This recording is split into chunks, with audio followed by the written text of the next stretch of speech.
या काळात पुण्यश्लोक हिनामातेने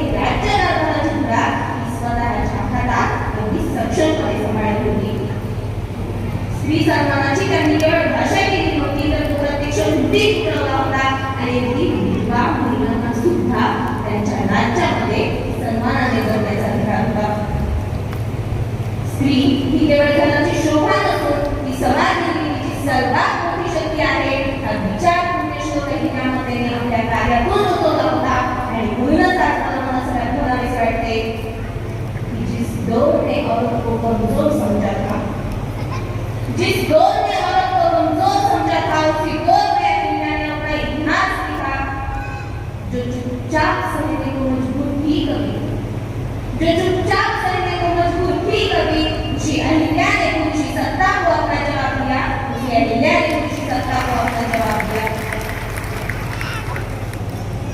कारण पुण्यश्लोक अहिल्या मातेचे जीवन आपल्याला शिकवते की परिस्थिती माणसाला कधीच थांबवत नाही, तर परिस्थिती समोर हार मानणारी मानसिकता माणसाला थांबवते।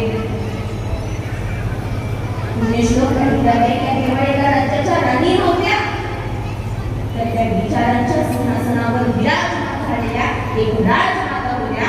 कारण इतिहासात सत्ता मिळवणारे अनेक झाले, परंतु स्वतःचं दुःख बाजूला ठेवून जनतेच्या सुखाला स्वतःचा धर्म मानणारी पुण्यश्लोक एकच झाली, आणि पुण्यश्लोक म्हणजे राजमाता पुण्यश्लोक अहिल्याबाई होळकर।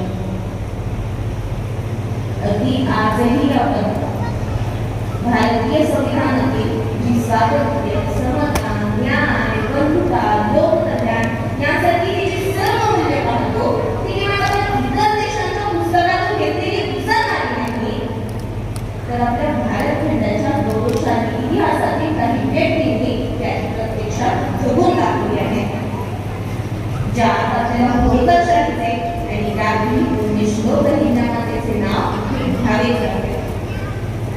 कारण ज्या काळात राज्य म्हणजे वैभवाचं साधन मानलं जात होतं, त्याच काळात राज्य हे जनतेच्या सेवेसाठी वापरणे हेच तर आजच्या लोकशाहीचे मूळ तत्त्वज्ञान आहे।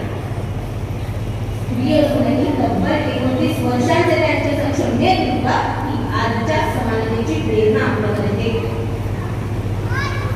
परंतु वर्तमान काळाच्या दृष्टीने जर विचार करायचे झाले तर आज सर्वात मोठा एक प्रश्न येथे उपस्थित होतो, तो म्हणजे आज आपण पुण्यश्लोक अहिल्यामातेचे नेमकी काय म्हणून स्मरण करत आहोत। एक आदर्श शासक म्हणून, एक लोकप्रशासक म्हणून, एक लोकमाता म्हणून, स्त्रीचा सर्वात